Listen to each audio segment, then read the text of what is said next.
श्रीमद् भगवत गीता के 5वें अध्याय का महात्म्य।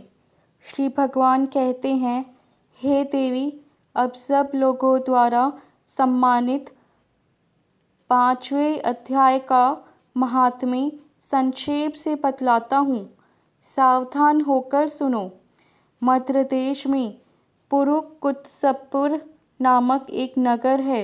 उसमें पिंगल नामक एक ब्राह्मण रहता था। वह वेद पाठी ब्राह्मणों के विख्यात वंश में जो सर्वथा निष्कलंक था उत्पन्न हुआ था, किंतु अपने कुल के लिए उचित वेद शास्त्रों के स्व अध्याय को छोड़कर ढोल आदि बजाते हुए उसने नाच गाने में मन लगाया। गीत नृत्य और बाजा बजाने की कला में परिश्रम करके पिंगल ने बड़ी प्रसिद्धि प्राप्त कर ली और उसी से उसका राजभवन में भी प्रवेश हो गया। अब वह राजा के साथ रहने लगा और पराई स्त्रियों को बुला बुलाकर उनका उपभोग करने लगा। स्त्रियों के सिवा और कहीं उसका मन नहीं लगता था। धीरे धीरे अभिमान बढ़ जाने से उच्च श्रृंखल होकर वह एकांत में राजा से दूसरों के दोष बतलाने लगा। पिंगल की एक स्त्री थी जिसका नाम था अरुण। वह नीच कुल में उत्पन्न हुई थी और कामी पुरुषों के साथ विहार करने की इच्छा से सदा उन्हीं की खोज में घूमा करती थी। उसने पति को अपने मार्ग का कंटक समझकर एक दिन आधी रात में घर के भीतर ही उसका सिर काटकर मार डाला।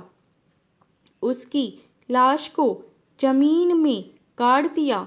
इस प्रकार प्राणों से वियुक्त होने पर वह यमलोक में पहुंचा और भीषण नरकों का उपभोग करके निर्जन वन में गिर हुआ। अरुणा भी भगंतर रोग से अपने सुंदर शरीर को त्याग कर घोर नरक भोगने के पश्चात उसी वन में शुकी हुई। एक दिन वह दाना चुगने की इच्छा से इधर उधर फुदक रही थी।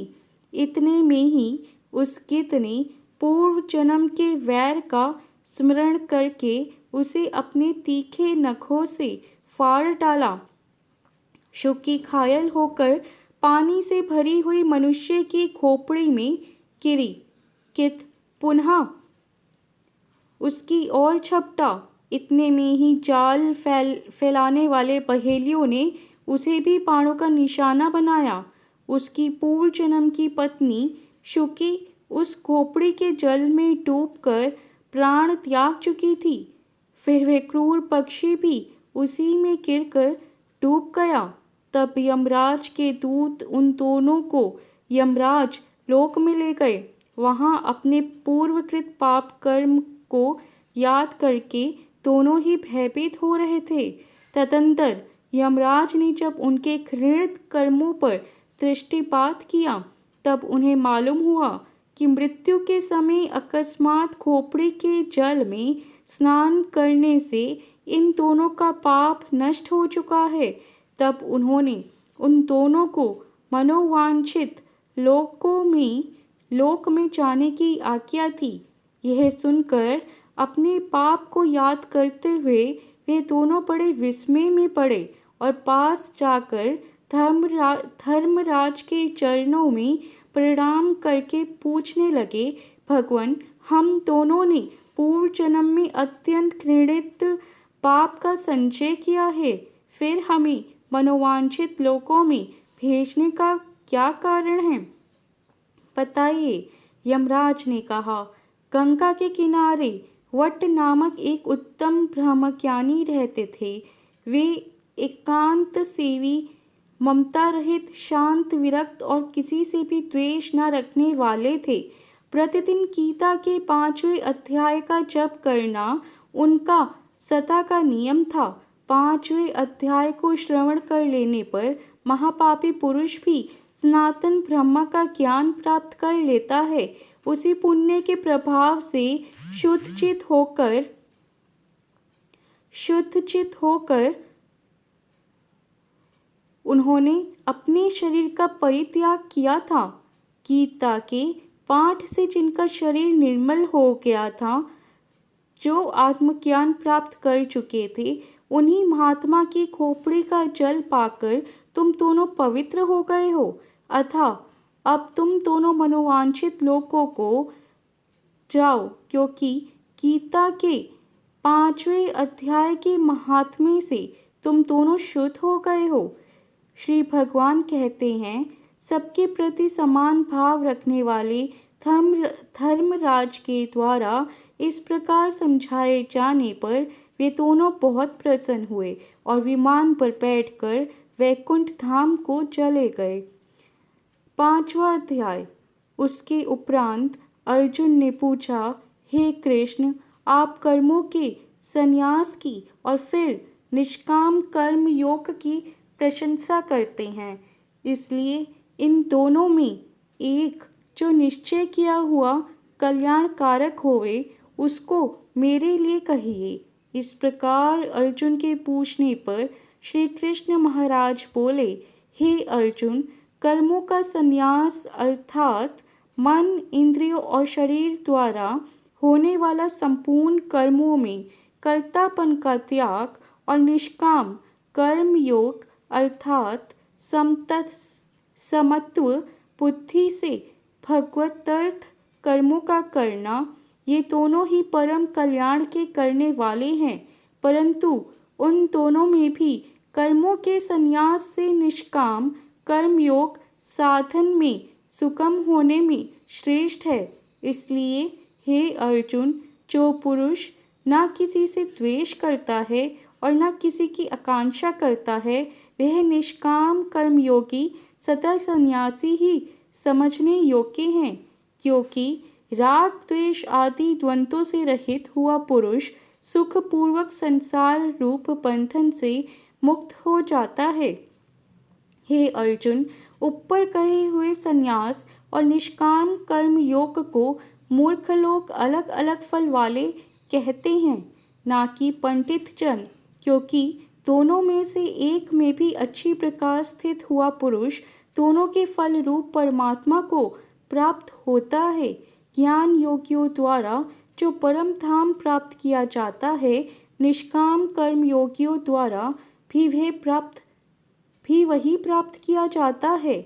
इसलिए जो पुरुष ज्ञान योग और निष्काम कर्म योग को फल रूप से एक देखता है, वह ही यथार्थ देखता है। परंतु हे अर्जुन, निष्काम कर्म योग के बिना संन्यास अर्थात मन, इंद्रियों और शरीर द्वारा होने वाले संपूर्ण कर्मों में कर्तापन का त्याग प्राप्त होना कठिन है, और भगवत स्वरूप को मनन करने वाला निष्काम कर्मयोगी परब्रह्म परमात्मा को शीघ्र ही प्राप्त हो जाता है। वश में किया हुआ है शरीर, जिसके ऐसा जितेंद्रिय और विशुद्ध अंतःकरण वाला एवं संपूर्ण प्राणियों के आत्म रूप परमात्मा में एक ही भाव हुआ निष्काम कर्मयोगी कर्म करता हुआ भी लिपायमान नहीं होता। हे अर्जुन, तत्व को जानने वाला सांख्य योगी तो देखता हुआ, सुनता हुआ, स्पर्श करता हुआ, सूंघता हुआ, भोजन करता हुआ, गमन करता हुआ, सोता हुआ, श्वास लेता हुआ, बोलता हुआ, त्यागता हुआ, ग्रहण करता हुआ तथा आँखों को खोलता और मीचता हुआ भी सब इंद्रियां अपने अपने अर्थों में बरत रही है, इस प्रकार समझता हुआ निसंदेह ऐसे माने कि मैं कुछ भी नहीं करता हूँ।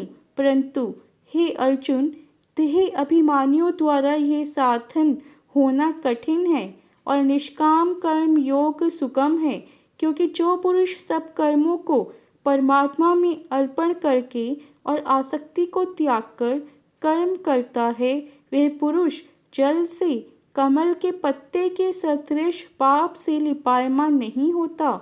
इसलिए निष्काम कर्मयोगी ममत्व बुद्धि रहित केवल इंद्रिय, मन, बुद्धि और शरीर द्वारा भी आसक्ति को त्याग कर अंतःकरण की शुद्धि के लिए कर्म करते हैं। इसी से निष्काम कर्म योगी कर्मों के फल को परमेश्वर के अर्पण करके भगवत प्राप्ति रूप शांति को प्राप्त होता है और सकामी पुरुष फल में आसक्त हुआ कामना के द्वारा बंधता है। इसलिए निष्काम कर्म योग उत्तम है। हे अर्जुन, वश में है अंतःकरण जिसके, ऐसा सांख्य योग का आचरण करने वाला पुरुष तो निसंदेह न करता हुआ और न करवाता हुआ 9 द्वारों वाले शरीर रूप घर में सब कर्मों को मन से त्याग कर अर्थात इंद्रियों के अर्थों में बरतती है, ऐसे मानता हुआ आनंद पूर्वक सच्चिदानंद घन परमात्मा के स्वरूप में स्थित रहता है। परमेश्वर भी भूत प्राणियों के न कर्तापन को और न कर्मों को तथा न कर्मों के फल के संयोग को वास्तव में रचता है, किंतु परमात्मा के सकाश से प्रकृति ही बरतती है, अर्थात गुण ही गुणों में बरत रहे हैं। सर्वव्यापी परमात्मा न किसी के पाप कर्म को और न किसी के शुभ कर्म को भी ग्रहण करता है, किंतु माया के द्वारा ज्ञान ढका हुआ है। इससे सब जीव मोहित हो रहे हैं, परंतु जिनका वह अंतःकरण का अज्ञान आत्मज्ञान द्वारा नाश हो गया है, उनका वह ज्ञान सूर्य के सदृश उस सच्चिदानंद घन परमात्मा को प्रकाशता है, अर्थात परमात्मा के स्वरूप को साक्षात कराता है। हे अर्जुन, तद्रूप है बुद्धि जिनकी तथा तद्रूप है मन जिनका, और उस सच्चिदानंद घन परमात्मा में ही है निरंतर एक ही भाव से स्थिति जिनकी, ऐसे तत्परायण पुरुष ज्ञान के द्वारा पाप रहित हुए अपुनरावृत्ति को अर्थात परम गति को प्राप्त होते हैं। ऐसे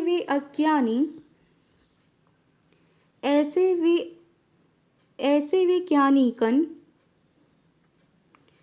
विद्या और विनय युक्त ब्राह्मण में तथा गौ, हाथी, कुत्ते और चंडाल में भी समभाव से देखने वाले ही होते हैं। इसलिए जिनका मन समत्व भाव से स्थित है, उनके द्वारा इस जीवित अवस्था में ही संपूर्ण संसार जीत लिया गया, अर्थात वे जीते हुए ही संसार से मुक्त हैं, क्योंकि सच्चिदानंद घन परमात्मा निर्दोष और सम है। इससे वे सच्चिदानंद घन परमात्मा में ही स्थित हैं। जो पुरुष प्रिय को अर्थात जिसको लोग प्रिय समझते हैं, उसको प्राप्त होकर हर्षित नहीं हो, और अप्रिय को अर्थात जिसको लोग अप्रिय समझते हैं, उसको प्राप्त होकर उद्वेगवान ना हो, ऐसा स्थिर बुद्धि संशय रहित ब्रह्मवेत्ता पुरुष सच्चिदानंद घन पर ब्रह्म परमात्मा में एक ही भाव से नित्य स्थित है। बाहर के विषयों में अर्थात सांसारिक भोगों में आसक्ति रहित अंतःकरण वाला पुरुष अंतःकरण में जो भगवत ध्यान जनित आनंद है, उसको प्राप्त होता है, और वह पुरुष सच्चिदानंद घन परब्रह्म परमात्मा रूप योग में एक ही भाव से स्थित हुआ अक्षय आनंद को अनुभव करता है। जो यह इंद्रिय तथा विषयों के संयोग से उत्पन्न होने वाला सब भोग है, वे यद्यपि विषयी पुरुषों को सुख रूप भासते हैं, तो भी निसंदेह दुख के ही हेतु हैं और आदि अंत वाले अर्थात अनित्य हैं। इसलिए हे अर्जुन, बुद्धिमान विवेकी पुरुष उनमें नहीं रमता। जो मनुष्य शरीर के नाश होने से पहले ही काम और क्रोध से उत्पन्न हुए वेग को सहन करने में समर्थ हैं, अर्थात काम क्रोध को जिसने सदा के लिए जीत लिया है, वह मनुष्य इस लोक में योगी है और वही सुखी है। जो पुरुष निश्चय करके अंतरात्मा में ही सुख वाला है और आत्मा में ही आराम वाला है तथा जो आत्मा में ही ज्ञान वाला है, ऐसा वह सच्चिदानंद घन पर ब्रह्म परमात्मा के साथ एक ही भाव हुआ सांख्य योगी शांत ब्रह्मा को प्राप्त होता है। नाश हो गए हैं सब पाप जिनके तथा ज्ञान करके निवृत्त हो गया है संशय जिनका और संपूर्ण भूत प्राणियों के हित में है रति जिनकी, एकाग्र हुआ है भगवान के ध्यान में चित्त जिनका, ऐसे ब्रह्मवेत्ता पुरुष शांत पर ब्रह्म को प्राप्त होते हैं। काम क्रोध से रहित जीते हुए चित्त वाले पर ब्रह्म परमात्मा को साक्षात्कार किए हुए ज्ञानी पुरुषों के लिए सब ओर से शांत पर ब्रह्म परमात्मा ही प्राप्त हैं। हे अर्जुन, बाहर के विषय भोगों को ना चिंतन करता हुआ बाहर ही त्याग कर और नेत्रों की दृष्टि को भ्रिकुटी के बीच में स्थित करके तथा नासिका में विचरने वाले प्राण और अपान वायु को सम करके जीती हुई है। इंद्रिया मन और बुद्धि जिसकी, ऐसा जो मोक्ष परायण मुनि इच्छा भय और क्रोध में रहित है, वे सदा मुक्त ही है।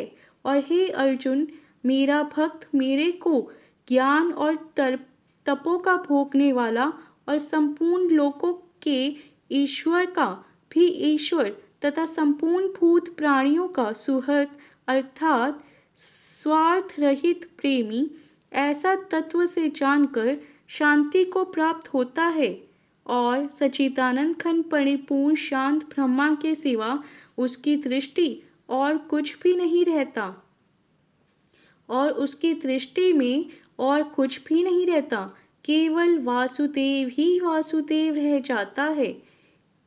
इति श्रीमद्भगवत गीता रूपी उपनिषद एवं ब्रह्म विद्या योग शास्त्र विषयक श्री कृष्ण और अर्जुन के संवाद में कर्म संन्यास योग नामक 5वां अध्याय। 5वां अध्याय भगवत गीता का संस्कृत में।